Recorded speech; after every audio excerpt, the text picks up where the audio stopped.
Speech में आपका स्वागत है। आज हम कक्षा नवीं की सामाजिक विज्ञान बुक में से इतिहास पाठ नंबर 2 यूरोप में समाजवाद व रूसी क्रांति के बारे में पढ़ेंगे और ये वर्कशीट नंबर 22 है। समाजवाद के नाम से इसे जाना गया है। इसमें विद्यार्थी सबसे पहले ऊपर अपना नाम लिखेंगे और फिर शिक्षक का नाम लिखेंगे और ये वर्कशीट शिक्षा निर्देशालय राष्ट्रीय राजधानी क्षेत्र दिल्ली से है। तो आइए अब हम टॉपिक्स की ओर बढ़ते हैं और समझते हैं कि क्या क्या इस वर्कशीट में दिया गया है और किन किन चीज़ों को पूछा गया है। इसमें समाजवाद की बात की गई है। समाजवाद का अर्थ है इस का प्रयोग अलग अलग समय, स्थान और लोगों द्वारा अलग अलग उद्देश्यों और संदर्भों में किया जाता रहा। समाजवाद आर्थिक सामाजिक विषयों पर विचार करते हुए धन संपत्ति के स्वामित्व और उनके वितरण को समझाता है।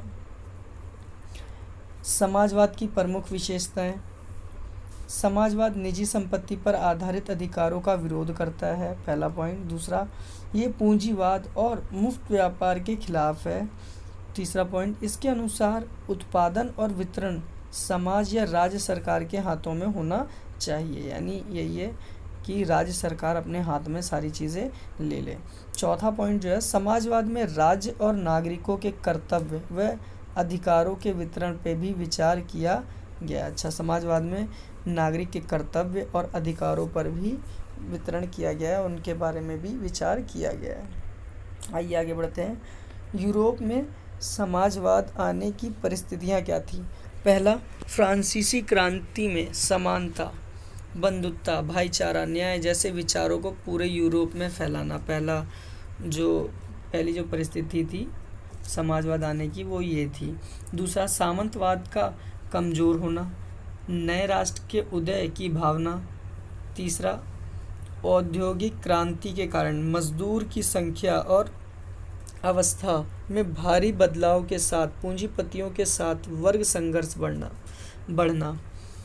चौथा पॉइंट, विज्ञान के नवीन खोजों और यातायात के साधनों में विकास के साथ व्यापार और मध्यम वर्ग का तेजी से उदय होना। पांचवा point, Karl Marx, Friedrich Engel और हेगेल जैसे समाजशास्त्रियों का प्रभाव। तो ये परिस्थितियां थी समाजवाद के आने की। अब अगला जो इसका टॉपिक है वो ये है यूरोप में बदलते हालात। इसका है पुरातनवादी जिसे कंजर्वेटिव कहते हैं। दूसरा है रेडिकल, आमूलन परिवर्तनवादी होते हैं, और उदारवादी जिन्हें लिबरल कहा गया है। आइए तीनों के बारे में थोड़ा थोड़ा पढ़ते हैं। जो पुराने शासन तंत्र यानी राजतंत्र और सामंतवादी राजनीतिक व्यवस्था के समर्थन में थे। जो पुरातनवादी कंजर्वेटिव थे वो लोग क्या थे, पुरानी व्यवस्थाओं के समर्थक थे और राजतंत्र के समर्थन थे। रेडिकल की बात करते हैं, कौन थे, आबादी में बहुमत के आधार पर शासन चाहते थे। अच्छा, आबादी में बहुमत के आधार पर ये लोग शासन चाहते थे और सभी प्रकार के विशेषाधिकारों के खिलाफ थे। संपत्ति केवल कुछ लोगों के पास ही हो, इसका विरोध करते थे। रेडिकल संपत्ति सबके पास होनी चाहिए, इसके समर्थन में थे। अब अगला जो टॉपिक है वो है उदारवादी जिसे लिबरल कहा गया है। ये वंश आधारित शासकों को अनियंत्रित सत्ता के विरोधी थे। ये न्यायपालिका द्वारा स्थापित कानूनों से शासन व्यवस्था चाहते थे।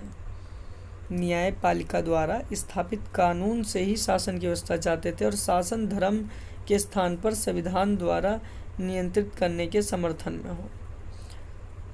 तो ये तीन तरीके के थे, जिसमें पुरातनवादी, रेडिकल एंड उदारवादी। आइए आगे बढ़ते हैं।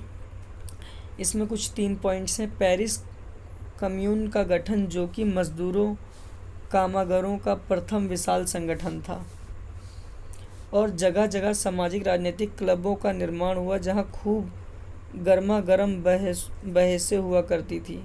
महिला अब सार्वजनिक जीवन में बड़ी संख्याओं में आने लगी।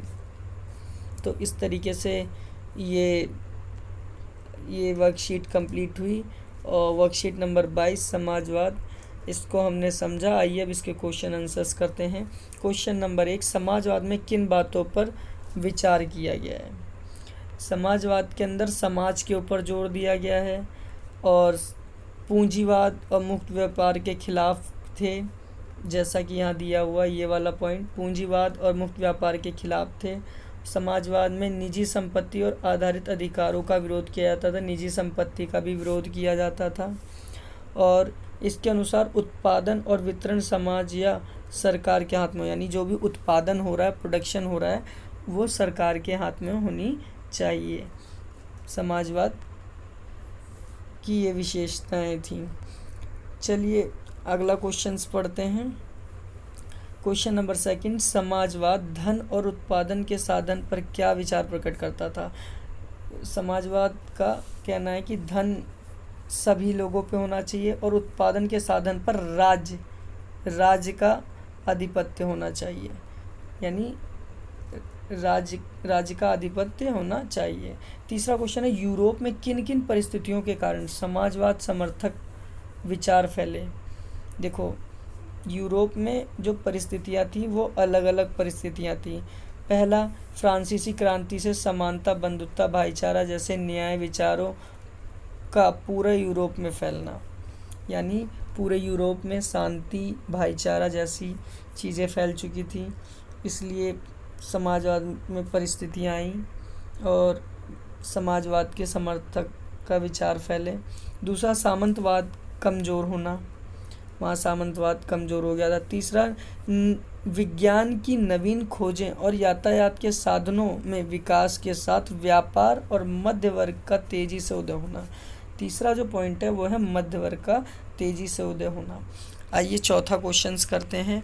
रेडिकल और लिबरल वैचारिक रूप से किस तरह अलग हैं? देखिए, रेडिकल और उदारवादी दोनों विभिन्न हैं। जो रेडिकल हैं वो आबादी में बहुमत के आधार पर शासन चाहते हैं।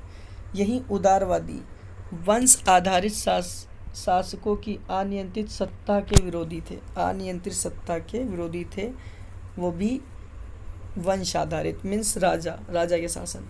और दूसरा है इसी में, सभी प्रकार की विशेषताओं के खिलाफ थे, संपत्ति केवल कुछ लोगों के पास ही हो, ऐसा रेडिकल कहते थे। इसका विरोध करते थे लोग, रेडिकल्स। उदारवादी का कहना था, न्यायपालिका द्वारा स्थापित कानून से ही शासन व्यवस्था चाहते थे और शासन धर्म के स्थान पर संविधान द्वारा नियंत्रित करने के समर्थक में थे।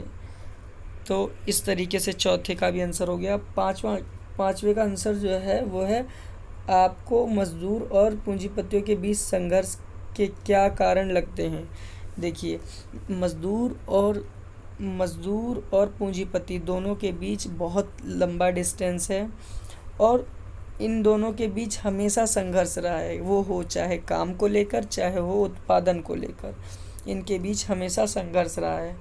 काम के घंटों को लेकर, सैलरी को लेकर हमेशा पूंजीपतियों से संघर्ष मजदूरों का बना रहता है।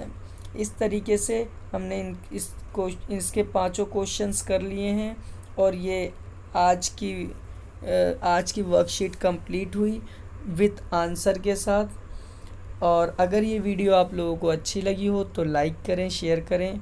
हाँ, चैनल सब्सक्राइब करना ना भूलें। Ready to teach. Thank you.